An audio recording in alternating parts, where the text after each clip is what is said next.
ನಮಸ್ಕಾರ ಸ್ನೇಹಿತರೆ, ರಿಷಿ ಟೆಲ್ಸ್ ಚಾನಲ್ಗೆ ಸ್ವಾಗತ.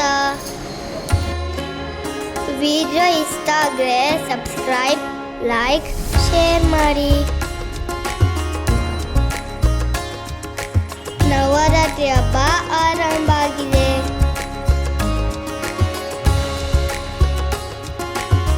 ದೇವಿಯ ಸುಂದರ ಮಹಿಮೆಗಳನ್ನು ಕೇಳೋಣ.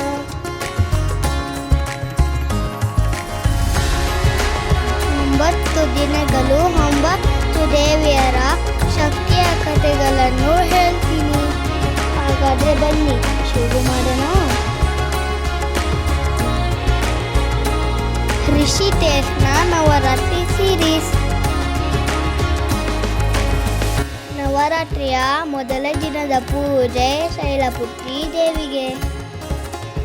ಶೈಲಪುತ್ರಿ ದೇವಿ ಪರ್ವತರಾಜ ಹಿಮವಂತನ ಮಗಳು. ಅವಳು ಹಿಂದಿನ ಜನ್ಮದಲ್ಲಿ ಸತೀದೇವಿ ಆಗಿದ್ದಳು. ಶಿವನಿಗೆ ಆದ ಅವಮಾನವನ್ನು ಸಹಿಸದೆ ಜೀವತ್ಯಾಗ ಮಾಡಿದಳು. ನಂತರ ಅವಳು ಪುನರ್ಜನ್ಮ ಪಡೆದು ಹಿಮವಂತನ ಮನೆಯಲ್ಲಿ ಜನಿಸಿದಳು.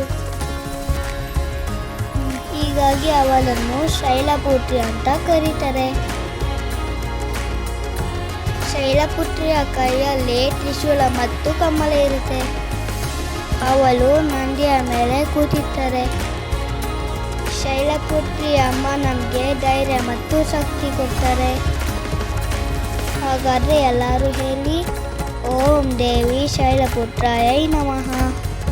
ಇದು ಮೊದಲನೇ ದಿನದ ಶೈಲಪುತ್ರಿಯ ಕತೆ. ಆದರೆ ಮುಂದೆ ಅವರು ತಪಸ್ಸು ಮಾಡ್ತಾರೆ. ಆ ಕತೆ ನಾಳೆ ಕೇಳೋಣ. ನೀವು ಕೂಡ ದೇವಿಗೆ ನಮಸ್ಕಾರ ಮಾಡಿ ಆಶೀರ್ವಾದ ಪಡ್ಕೊಳ್ಳಿ. ರಿಷಿ ಟೆಲ್ಸ್ ನೋಡೋಣ ಮರಿಬೇಡಿ.